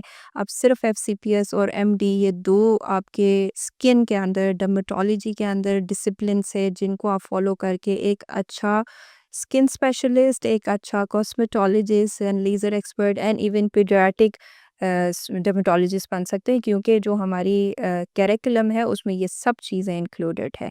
तो प्लीज़ पढ़ाई करें, मेहनत का फल हमेशा मीठा होता है, और हम इन सारे उससे गुज़र चुके हैं। बजाय इसके कि आप अपना टाइम गुज़ार लें और उसके बाद फिर आपको लगे कि यार हम पढ़ लेते तो ज़्यादा बेहतर था, तो अपने टाइम को अच्छी जगह पर यूटिलाइज़ करें, और उसके बाद फिर आपको कभी कोई प्रॉब्लम नहीं आएगी। और जहाँ तक हमारी आवाम है, उनके लिए जो मेरा हमेशा से एक मैसेज रहा है, जहाँ पर जाते हैं, खुदारा अपनी डॉक्टर की क्वालिफ़िकेशंस देखें, उनको सर्च करें, उनके रिव्यूज़ देखें, और उनके बारे में फुल फ्लेज इन्फॉर्मेशन लेकर डॉक्टर के पास जाएँ, ताकि आपको ये पता हो कि मैं सही जगह पर जा रही हूँ। और वहाँ पर आप जब जाते हैं तो जो आपका डॉक्टर कह रहा है, तो खुदारा उनकी भी सुने, ठीक है, आपके साथ जो मैंने जैसे पहले भी बात की कि जो अच्छा डॉक्टर होगा ना, वो आपके साथ सारी चीज़ें डिस्कस करेंगे।